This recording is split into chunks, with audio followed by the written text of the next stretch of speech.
Good morning, and thank you for allowing me to speak here today to show you my views on our homeland. America, a homeland for the free, a nation once known as a great nation. People found refuge in this home of ours, knowing we allow them to share in our bounty of greatness. We have always gave them an opportunity. We have always gave them a lending hand when we see them in turmoil.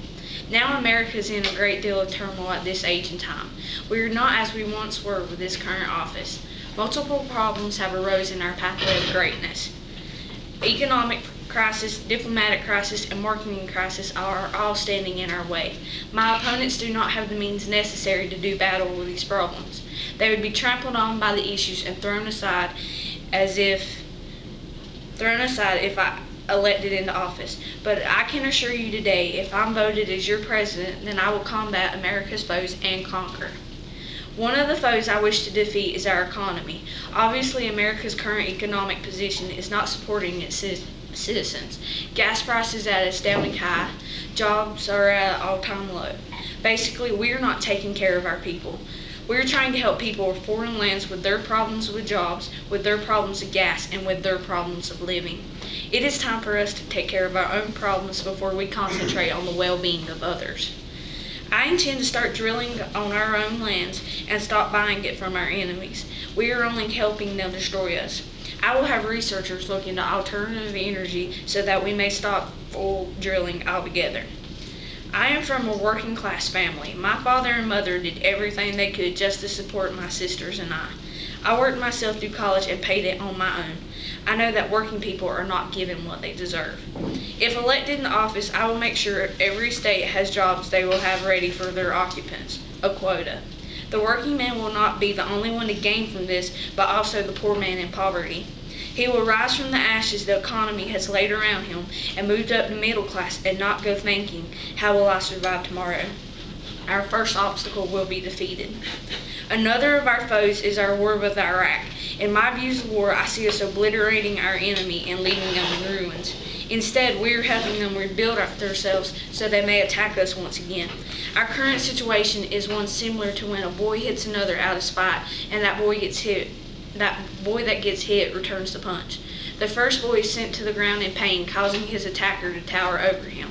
One would think that the boy would take advantage of the situation and beat the boy till he knew he would not be trifled with again. But instead the boy starts saying he is sorry, he never meant to hurt him that bad, and helps the other up. Day after day, the boy helps the other in hopes of being forgiven. But one day he is tripped and publicly humiliated in front of his friends by the boy he is helping, even though he never did anything bad since the punch. Iraq was the first one to throw the punch, and we threw the second. But now we are saying sorry and are keeping our troops over there so they may help rebuild. As far as I know, when the Twin Towers were bombed, the terrorists did not come over here and say sorry and help us rebuild. No, we are doing that ourselves, and Iraq should be doing it themselves. While we are at war, I will not make a peace effort so we may sustain a short-lived peace, but I will make terrorism quiver in fear of attacking us. I am not heartless, I have compassion, but I will not hide in fear when I know my people are in danger and I can stop it. I know I need to place America in a position to help itself with this cancer before we can treat others of theirs. America's second obstacle will be overthrown. Lastly, one of my main priorities I would hope you share with me is our marketing issue. You can buy a snow globe at the local flea market and turn it over, seeing a tag that says Made in China. I issue a challenge to those of you who hear the words I speak today. Go to a department store and browse around. Pick 10 items that appeal to you and look to see where they are made. When you are done, come see me and tell me how many did say Made in America. You will find yourself stunned at the results. I find now that America today has become too dependent on imports from foreign countries. And because of that, we have only made ourselves poorer and other nations richer. No one is buying from America because America has nothing of value to sell. Why would they come for us for needs and wants when they know they can get it from another country such as China, like all the rest of the world? It is in the norm for us to buy things from another country, and we do sell things to other countries time to time, but it's the wrong things. Many jobs have been sold overseas by greedy corporations looking to make a dime. They are making money from this transaction at the expense of the American people. They are ruining America, and that's just what the nations overseas want. There are many towns suffering from this injustice. greed has caused us. Greed that has befallen us because of our total dependency on relying on other countries for imports and exports. We look to make cheaper money overseas when they are shipped back to America, but they are bought at the same price they would have been paid if the corporation that had been sold had stayed in America.